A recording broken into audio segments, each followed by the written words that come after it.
Hey everybody, Kenny Jr. here, and welcome back to Stick to Games. Today's episode, we're going to be doing something a little bit different because I wanted to tackle on the world of solo snare drum marches. Anyway, marching snare drum is highly beneficial, and I thought one of the best ways to go about learning a little bit about this was taking on some music from the Legend of Zelda series. Because quite frankly, Zelda does marching right. Marching snare drum parts are very beneficial for a drummer because the rudiments and theory behind them are easily transferable to the kit and it helps you add to your toolbox. Even though marching snare drum parts can get a little bit repetitive, it can still be very beneficial because it gives drummers a chance to focus on some fundamentals that often get overlooked, such as even strokes and dynamics. So today, instead of playing on the E kit, I wanted to be able to better demonstrate some of these subtle nuances, so I'm actually going to be playing on my acoustic snare drum, which is a Joey Jordison signature series. So you bust out your favorite acoustic drum and let's get to work.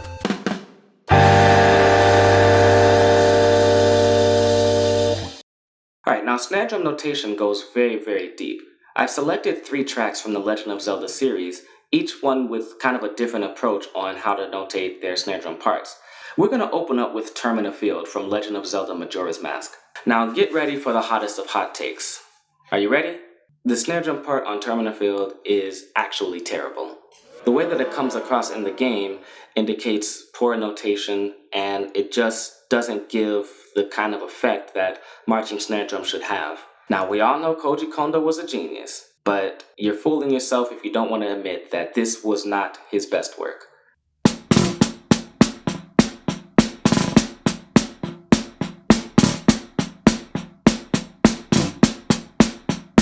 So I'm going to break down why I hate this track, just from playing this beginning part. The accents on every other beat simply make it sound like the drummer just doesn't know how to play with even strokes. And I notated that second stroke as a crushed buzz. That's kind of how it sounds like just a regular old multiple bounce. Now that's a technique that we use to introduce beginners to buzz rolling. They'll play with these crushed bowls on every stroke. They'll just go,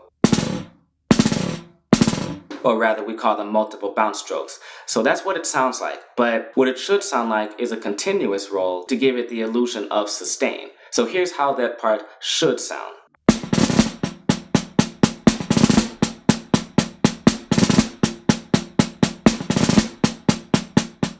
Makes a little bit more sense, right? Same problem with the turn. The buzz roll just doesn't have that sustained effect.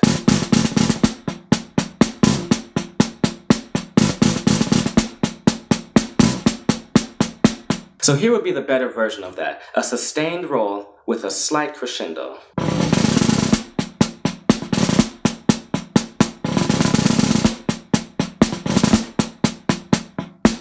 Now those two parts put together make a lot more sense than what's in the original soundtrack. Hope you guys don't hate me so much for hating that. Now to his credit, literally everything else he's done is absolutely fine. This next track comes to us from Four Swords Adventures on the GameCube. This is Lake Hylia, and I want you to notice that they have a single slash on some of the 16th notes. That's just simply telling you to play a diddle, which is 2 strokes in a row.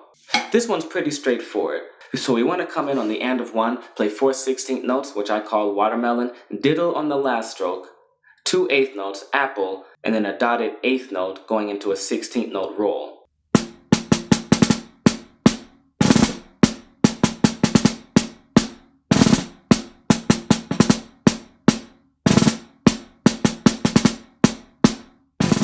A tricky note about that is you want to make sure that you control that diddle and make sure that it's only being a double stroke and not a multiple bounce stroke. Anytime they give you that slash, they want you to play just 2 strokes. They literally just want 2 strokes. Gets a little bit trickier as we switch over to a 2-bar pattern. So we're going to come in on the and of 1, skip the 2, come in on the E and 3 and, 4 E and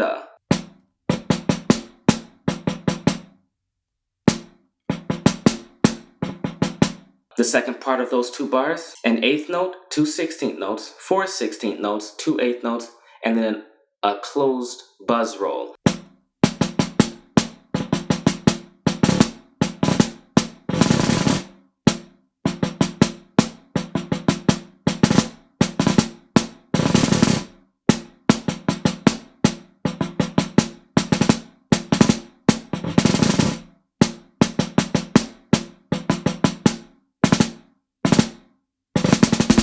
Alright, so now we move to the big finale, Calamity Ganon. This is my favorite of the three that we've chosen. This one comes from Breath of the Wild. I've already coined it to be a power march because its strong downbeats emphasize the sound of impending doom. This one's a little bit more straightforward than the rest of them, but I think the musical effect it has is far greater.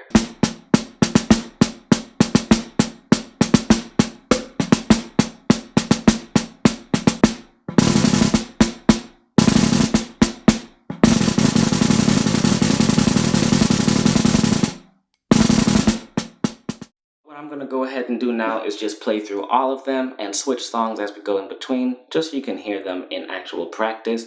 I will be playing the modified version of the Termina Field, not the original. And as I do, I'm going to try to pay very close attention to my dynamics, to the evenness of my strokes, and to make sure that I'm accenting and those accents versus non-accented notes, there's a clear difference there.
Alright everyone, that just about does it for us here today. Hope you guys enjoyed this one. Hopefully my composer watchers, you have a better idea of what marches are really all about and how to make them a little bit more interesting and dynamic for your snare drums. So if you guys did enjoy this, please remember to like the video and subscribe to my channel so you can check out all of my future videos.